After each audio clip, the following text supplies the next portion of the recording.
Clasificación B, bajo supervisión de un adulto.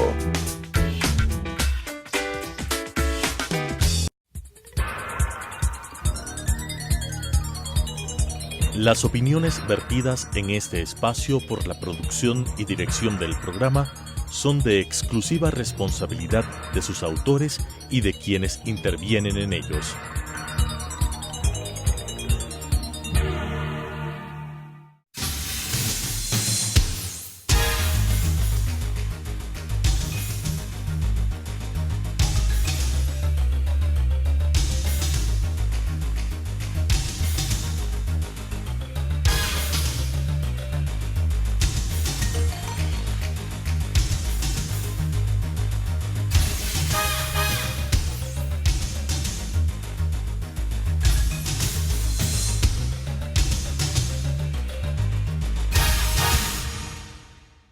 Jurídico, el programa del Colegio de Abogados de Pichincha. Más que un debate, hoy tenemos a un invitado que queremos en nombre del Colegio de Abogados de Pichincha agradecerte, Esteban, por haber aceptado esta invitación. Estamos con el abogado Esteban Santos. El abogado Santos es docente universitario y analista en asuntos internacionales. El tema que vamos a tratar en esta tarde es un poco qué es lo que sucede en Bolivia, partiendo justamente de lo que conocemos, lo que hemos escuchado, e ir confluyendo en algunas opiniones que pueda a la ciudadanía y por supuesto a los abogados tener una opinión.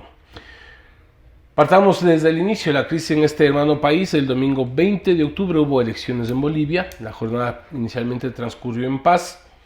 En un conteo electrónico rápido del propio Tribunal Supremo Electoral, el candidato opositor Carlos Mesa celebró que pasaba a una segunda vuelta electoral pues con Evo Morales, el presidente de Bolivia.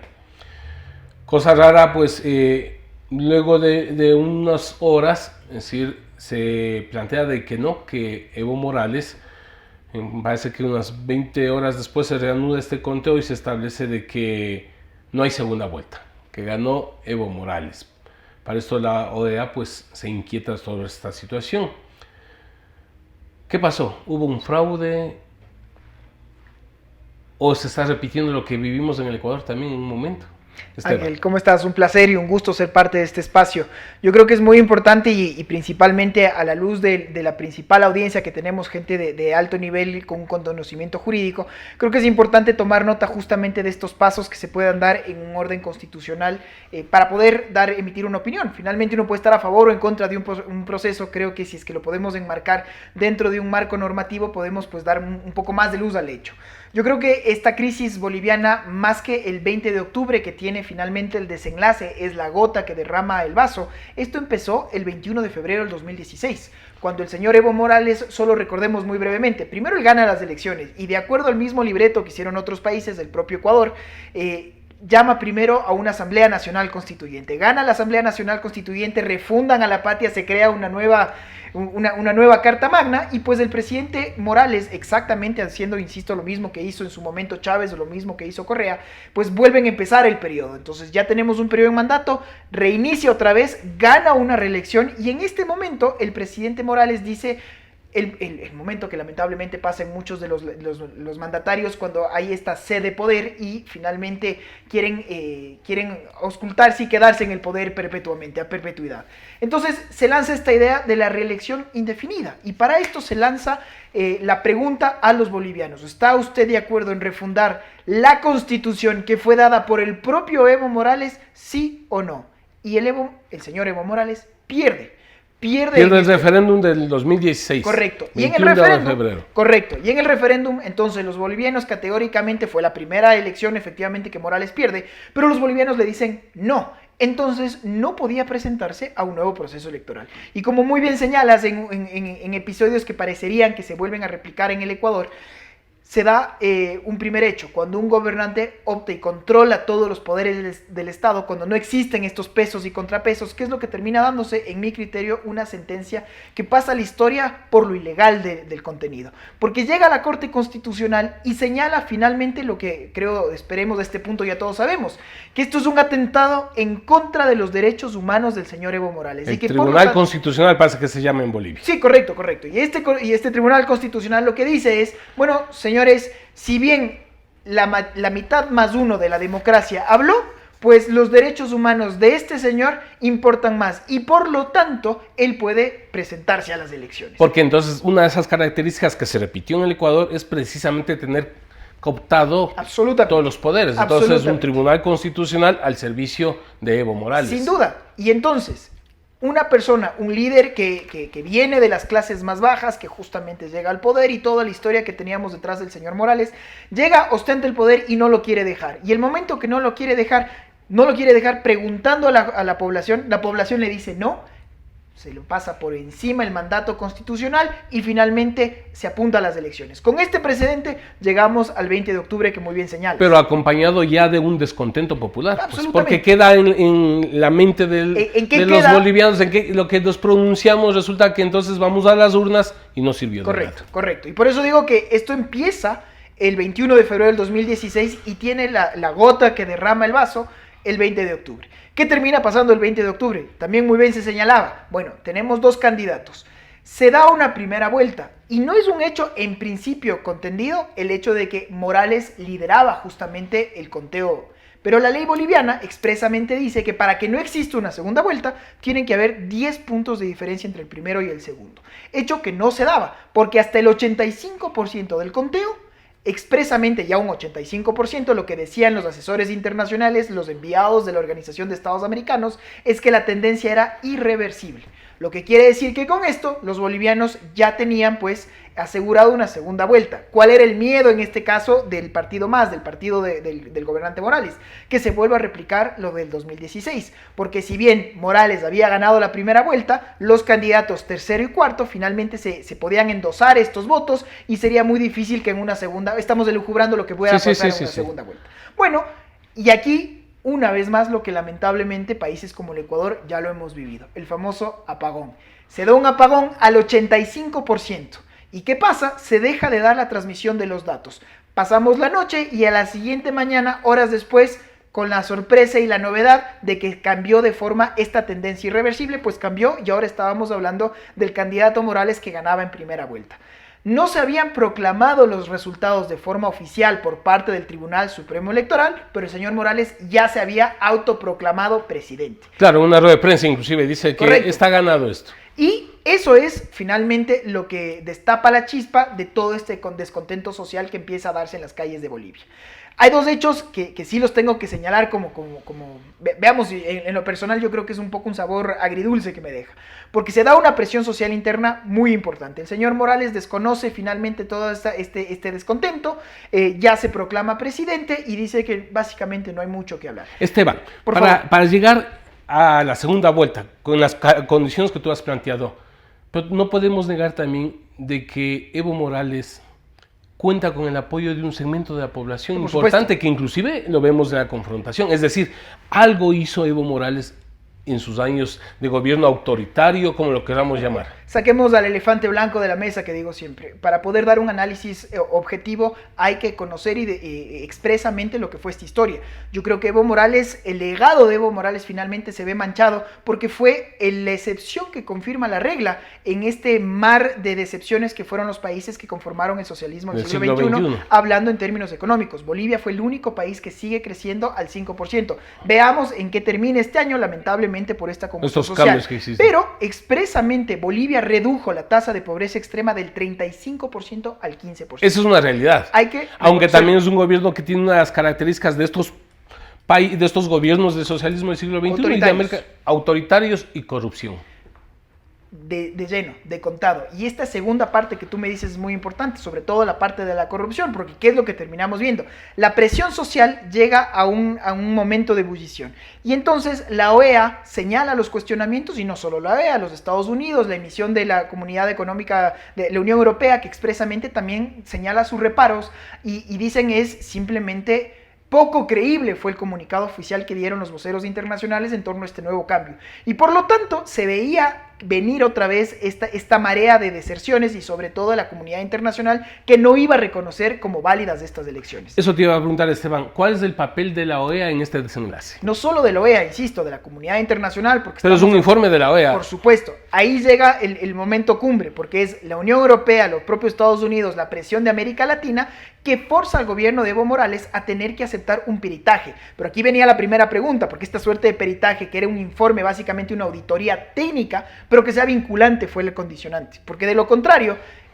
venimos, damos una opinión y si el señor Evo Morales se lo iba a pasar por alto, no servíamos de nada. Entonces, el primer punto fuerte fue que sea vinculante. Entonces, vamos a tener una auditoría independiente por parte de voceros que vengan justamente de la conformación de los estados que integran la OEA y que puedan dar un informe técnico que sea vinculante. Evo Morales finalmente lo acepta cuando él ya se había autoproclamado presidente. Se da entonces esta conclusión del informe y el acontecer de las últimas 48 horas son determinantes, porque el informe dice que sin lugar a dudas se da irregularidades que son flagrantes. Pero llega, no sé, la sugerencia o la opinión afectar al Tribunal Electoral, es decir, con la renuncia al Tribunal Electoral. No se hablaba de renuncia del presidente Morales. Porque lo que se estaba diciendo finalmente en el informe es, señores, los indicios de falta de transparencia dentro de este proceso son irrefutables. Y por lo tanto, la conclusión del informe de los técnicos de la OEA es que se tienen que repetir las elecciones. Entonces, claro... Pero ya no con ese tribunal. Lo que estamos dejando señalado es que, señores, ustedes no solo que no hicieron su trabajo, sino que lo hicieron mal, que en democracia es aún más grave, porque ustedes son los veedores del proceso democrático y les estoy demostrando técnicamente que su trabajo, pongámoslo en términos light, no fue técnico, no fue objetivo, no fue formal, no fue serio, insisto, ponerlo en términos light, porque si yo te estoy demostrando que hubieron irregularidades, estamos hablando de un fraude electoral, y eso es muy, muy grave en una democracia. Listo, se está aceptando un fraude electoral, se nombraría otro tribunal electoral y se repetiría las elecciones. No acepto un fraude, lo que acepto es entonces Evo Morales sale y dice, bueno, repitamos las elecciones. Bueno, no acepta el fraude. ¿Pero por qué renuncia? ¿Y por qué es importante esto? Porque justamente la suerte ya estaba echada. La presión social en las calles ya era tal que llega a un punto en el que, y aquí es lo que te decía, que yo me quedo con este sentimiento agridulce, porque finalmente desde que somos democracias, ¿quiénes son los que ponen y quitan un gobierno? Los militares. Es lo que te iba a decir. Es decir, ¿es un golpe de Estado o es un fraude electoral? Entonces, ahora, por eso es que Vamos a esa parte. Lo que empezaba diciendo, y sobre todo a la luz de nuestra audiencia en este programa, que es de un alto conocimiento jurídico, pues tomemos nota de esto. ¿Se ha dicho que esto es un golpe de Estado o se ha dicho que esto es un proceso constitucional? Entonces, por eso es importante diferenciar en los aspectos. Lo primero, ya hablamos de lo que pasó en 2016, ya hablamos las irregularidades del 2020 a octubre, y finalmente en este momento, ¿qué es lo que tenemos? Tenemos una renuncia de un mandatario. Y, Esteban, permíteme, vamos a continuar con esta segunda parte, es decir, ¿hubo un fraude por lo cual se fue el gobierno o hubo un golpe de Estado, pero luego del corte comercial?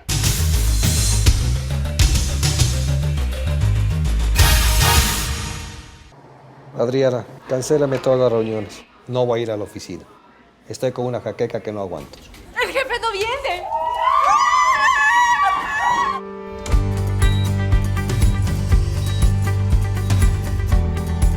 ¿Estás seguro? Salió bien. Muy bien.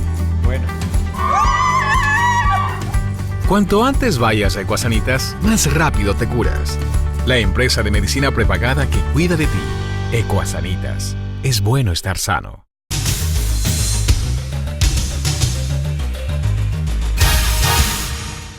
Continuamos con Debate Jurídico, el programa del Colegio de Abogados de Pichincha. Para quienes nos sintonizan, estamos analizando qué pasa en Bolivia, para lo cual nuevamente agradecemos a Esteban Santos, abogado, docente universitario y analista en asuntos internacionales. Disculpa, te corté en esta parte que queda la inquietud, es decir, ¿hubo golpe de Estado? Bueno, y la respuesta rápida es no. Nos habíamos quedado justamente a la luz de un debate técnico, entender cuáles son las implicaciones de un golpe de Estado y cuáles son justamente las implicaciones a la luz de lo que dice el artículo 169 de la Constitución boliviana, que expresamente habla de la sucesión en democracia. Si es que estábamos hablando de un poder que está tratando de peregrinarse en el poder, a la fuerza podíamos hablar de un golpe de Estado. Los militares en ningún momento están diciendo que ellos van a ocupar el poder, y lo único que se está hablando... Pero no es una nueva forma de golpe de Estado, porque tú mismo dices, antes los militares daban los golpes de Estado y ellos lo asumían. América Latina se dice, lo superó esa característica de golpe de Estado y hoy lo hacen utilizando otras personas. Creo que es muy interesante la pregunta y creo que es importante dar una reflexión en los términos, por lo menos en los que los quiero presentar como opinión. Por un lado vemos el Estado fallido, que en mi criterio es en este momento Venezuela, y justamente porque están enquistados en el poder, personas que usurpan el poder, pero que tienen a las Fuerzas Armadas de su lado. Y por eso es que la presión interna, la presión internacional, hagas lo que hagas, lo ha logrado, es difícil. y vemos la pobredumbre a la que está llegando la población, lamentablemente, porque tenemos estas personas enquistadas en el poder. Entonces Bolivia tenía una encrucijada muy importante, poder seguir el hilo constitucional, poder justamente elegir, que en democracia no es más que los ciudadanos puedan elegir a sus representados en elecciones libres, transparentes y evidentemente creíbles. ¿Qué es lo que está pasando en este momento? Entonces, tenemos un presidente en funciones que renuncia, pero no solo renuncia el señor Evo Morales. Eso te iba a decir, se va vicepresidente. En cascada. Se van en cascada todos los altos miembros del Estado y aquí tienes un problema muy importante porque, claro, el país amanece en acefalía. ¿Quién es el que está en las riendas del poder? Y aquí viene una parte muy interesante porque la presidenta de la Asamblea Plurinacional también renuncia. Entonces, todos los que podían suceder. De acuerdo al orden jerárquico, pues llega la segunda al mando y la segunda al mando ya es una opositora al régimen del MAS. Digo esto que es muy interesante, ¿por qué? Porque luego empieza la especulación con respecto al famoso asilo político. Y el asilo político que abiertamente lo señala el gobierno mexicano. Y esto es interesante porque ya pudimos ver los pronunciamientos de los gobiernos de la región. Y no podía esperar otra cosa del señor Maduro, que expresamente dijo el golpe de Estado. Es muy interesante ver lo que pasa en Argentina, por ejemplo, que la posición formal del gobierno argentino es de reconocer y aplaudir el que se den unas nuevas elecciones, pero el presidente en funciones del señor Fernández expresamente habla también de un golpe de Estado. En principio México fue muy cauto, y México lo que hablaba es aplaudir un proceso de estabilización, de paz, y que sean los bolivianos los que puedan resolver sus conflictos. ¿Por qué estos elementos? A ver, resulta de que el descontento popular recorre América Latina, eso es innegable. Los jóvenes, los pueblos están cansados de las desigualdades sociales. Yo quiero topar más allá de lo jurídico. Gobiernos de la mal llamada gobierno del siglo XXI, neoliberales, no solucionan el tema de los pueblos. Hay una crisis en América Latina. Que tampoco lo hicieron, para dejarlo establecido, los gobiernos progresistas. Sí, eso te digo, ninguno. A lo que voy es precisamente, ni los unos ni los otros solucionan el problema. ¿No será que del descontento popular se aprovechan otros sectores? Porque se habla que dentro, golpe de Estado, no me corresponde a mí señalar, sino analizar, ¿no es cierto? El golpe de Estado estuvieron a la cabeza, inclusive se habla de personas racistas, personas que con la Biblia quemaron la huipala, es decir, que puede llevar tú conoces a condiciones muy complicadas cuando entra la religión en el debate político y jurídico. Verás, permíteme, en este punto, dado que me invitan a dar una opinión, yo quiero dar mi criterio y dejarlo sentado muy claro, que de acuerdo al criterio personal, no hay un golpe de Estado en Bolivia por estos argumentos jurídicos que lo estoy estableciendo. 1. 2, que efectivamente existe un descontento en la región, absolutamente. Y yo quiero sacar este elefante blanco de la mesa porque se ha hablado, oiga, Chile, que siempre fue el estado referente de un progreso en la región, pues hoy está siendo lamentablemente una de las zonas donde más se están viendo los descontentos sociales. Existen efectivamente muchas personas que están en descontento con sus mandantes, pero sobre todo me atrevo a decir con el sistema como tal. Ya no confío en la democracia, porque no confío en mis instituciones, porque no confío en mis gobernantes y porque finalmente, estadísticamente, los jóvenes son la nueva generación, la más preparada. Y que quieren cambiarlo todo. Y lamentablemente la más mal pagada. Entonces tú ves que dentro de estos estamentos de la pirámide social, uno se prepara, uno estudia y uno espera subir dentro de esta pirámide social. Y vemos que hay muchos jóvenes que están estancados en esta medida. Y por eso es que existe realmente un descontento social. Hay que reconocerlo. Tu pregunta es muy válida. Oye, pero hay muchos grupos que quieren lucrar de esto. Y eso también hay que sacar, insisto, este otro elefante blanco, que por supuesto que sí, hay gente que quiere lucrar del caos y hay gente que quiere volver al anterior status quo. Por eso es que es muy importante separar a las cosas y dejar finalmente una determinación final. Esta determinación final, ¿qué es? ¿Qué es lo que queremos todos en democracia? Poder elegir finalmente a nuestros gobernantes. En Bolivia yo aplaudo que esto ojalá sea un proceso pacífico, porque lo que hemos visto en las últimas horas lamentablemente es mucho de lo que estás muy bien mencionando. Empiezan a venir hordas de personas y que lamentablemente también muy identificadas con una etnia, con un origen racial. que las posturas son absolutamente rígidas, y esto sí puede desencadenar en problemas muy graves para la paz social de un país. Porque esto de aprovecharse no podemos dejarlo pasar mucho tiempo aquí en el Ecuador. La gente se moviliza, los jóvenes estuvieron en las calles, nuestro pueblo indígena estuvo en las calles, pero también hablamos de sectores interesados de aprovecharse de ese descontento popular. Yo creo que es importante y que por también, suerte no se dio. Permítame poner los puntos sobre las is. Yo creo que el movimiento indígena tiene unas inconsistencias muy graves.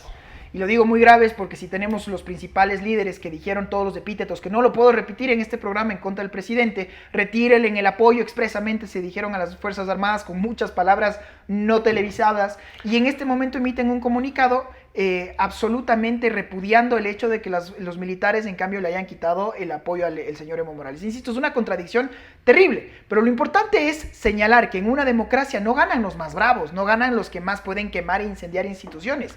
Entonces, partiendo de este elemento, antes que se me por vaya, favor. qué interesante conversar contigo.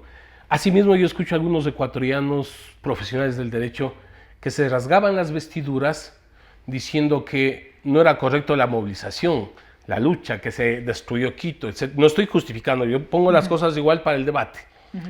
Se rasgaban las vestiduras de la movilización popular y ahora en cambio dicen que Evo Morales se va gracias a la movilización del pueblo. Es decir, para unas partes sí vale la movilización popular y para otras no. Ahora, yo creo que en esto otra vez, dejar señalado dentro de un ordenamiento jurídico, una protesta pacífica Por supuesto. es absolutamente aceptable. Es un derecho constitucional. Es un derecho en cualquier democracia, como lo es la libertad de expresión, como lo es la libertad de pensamiento, de credo, de religión y demás. Ahora, en una democracia, insisto, no gana el más bravo, no gana el que más puede incendiar, y parecería que lamentablemente el mensaje fue muy mal dado por los resultados de lo que pasó en el Ecuador y por lo que pudo haber pasado en Bolivia, y digo todavía pudo porque no tenemos una conclusión final.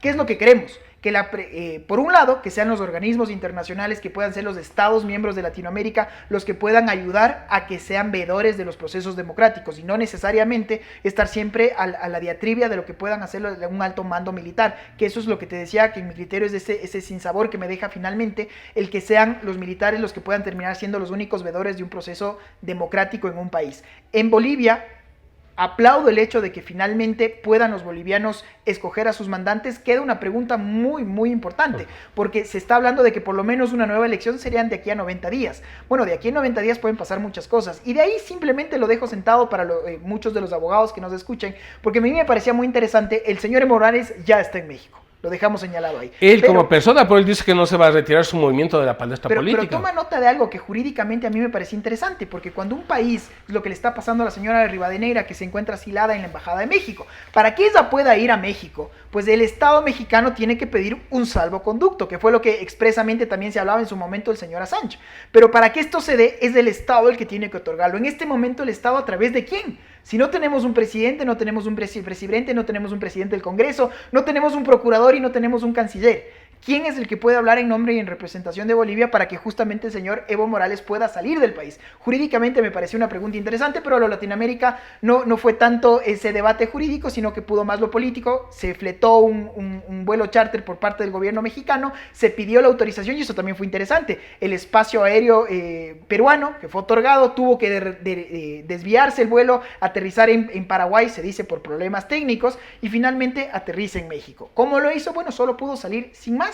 Me daba la atención, insisto, desde una óptica jurídica. Pero el hecho cierto es que ya tenemos un ex presidente de lo que estamos hablando. Eso sí es un hecho cierto sin más. Que vemos cómo se terminan confabulando las fuerzas geopolíticas, eso también es muy interesante regresar a ver. Por un lado tenemos a Rusia, China, Nicaragua, por supuesto, y bueno, Cuba, que ya sabíamos, con Venezuela del un lado, y finalmente tenemos al resto de la región, que también hay que señalarlo, lo que pueda pasar en Argentina, también el pronunciamiento de Brasil, que es otro de estos monstruos, porque la extrema derecha también puede pasar muchas cosas en Brasil, y creo que puede ser solo sujeto de otra conversación como tal, con lo que sea Lula de aquí a muy poco tiempo, porque Lula es un actor muy importante en la región. Ver qué pasa con el Uruguay, que está también en un proceso de elección, y con eso podemos ver si se configuran o no las fuerzas geopolíticas de la región. Esto es muy importante porque finalmente vamos a tener una viabilidad dentro del progreso latinoamericano, o vamos a tener una región muy dividida. A eso te iba a decir. Mira, indudablemente yo quiero insistirte en el elemento del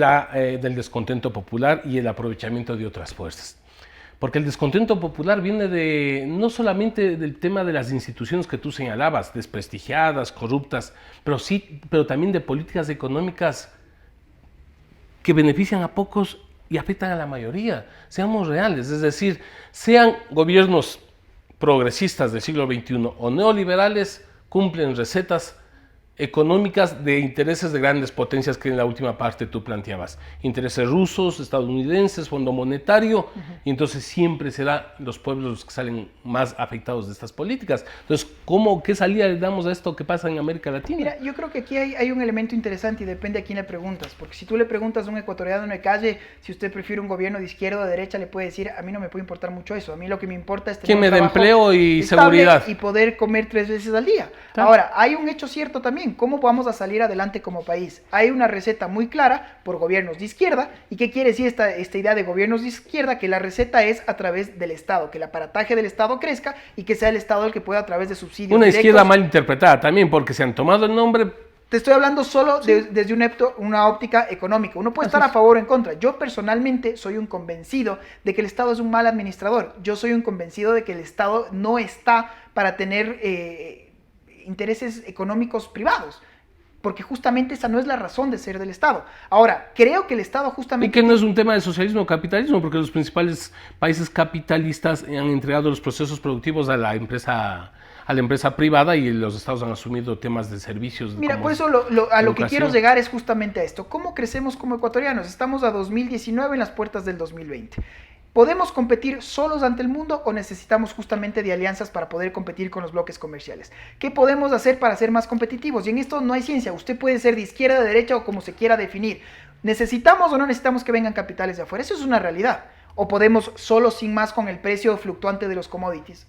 Lo sabemos, tenemos moneda de la cual no podemos devaluar, en mi criterio, afortunadamente, y lo único con lo que quiero concluir es decir, bueno, si ya sabemos que existe una receta que lo hemos intentado 10 años, no funcionó, hemos intentado otra receta los últimos 20 años también, que fue del otro lado, que tampoco ha funcionado, pues a fecha hoy, señores, hay un hecho cierto. El hecho cierto es que primero, el primer pilar es la paz. Si no existe un país en paz, evidentemente... Por eso cerramos con tu opinión respecto a la autodeterminación de los pueblos. Los pueblos tienen que resolverlo. Bueno, me clavas una conclusión que me parece interesante. Cierro entonces lo económico con respecto a lo que yo creo que es una libre empresa y la forma de poder llegar. Me haces una pregunta también muy interesante porque esto es a la luz de lo que está pasando en el Ecuador. Yo creo que solo hay un tipo de ciudadanos ecuatorianos, de acuerdo a lo que dice el artículo 1. Pero ahora esto se contradice directamente con el 170 cuando me hablas, por ejemplo, de justicia indígena. Porque si bien todos somos ecuatorianos, entonces todos partimos de una idea. ¿Todos somos iguales ante la ley? ¿Sí o no? Y todos dicen, bueno, sí. Entonces no me importa distinguir entre tu orientación política, religiosa, sexual, lo que te dé la gana.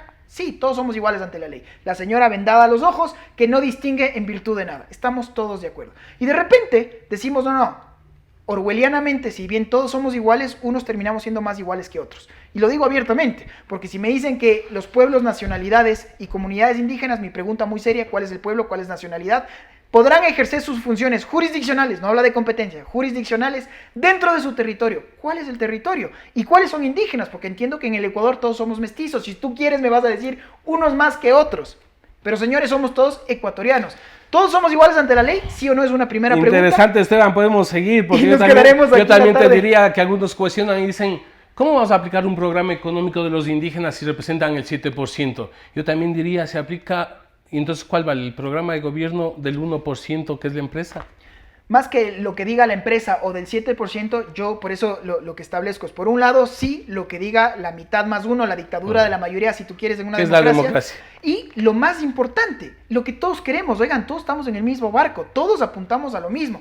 ¿Qué es lo que se puede dar por hecho? Lo hecho es que el gobierno en este momento no puede dar más subsidios y el gobierno no puede, así quisiera, entregar más dinero, porque una cosa es con guitarra y otra es con charango. Te invito, Esteban, para la próxima semana, si lo podemos hacer. Si te parece bien, entonces, solo para concluir sobre este tema que hemos hablado el día de hoy, aplaudo el hecho de que en Bolivia se puedan dar elecciones libres, transparentes, el rol que tenemos todos los que vemos esto desde afuera, hacer esfuerzos para que justamente los bolivianos puedan decidir en paz, en procesos serios y creíbles. Por supuesto, y que sean los bolivianos quienes vayan solucionando su futuro de la mejor manera. Queremos agradecerte, Esteban, ha sido muy interesante esta opinión. Un placer. Buenas tardes. Las opiniones vertidas en este espacio por la producción y dirección del programa son de exclusiva responsabilidad de sus autores y de quienes intervienen en ellos.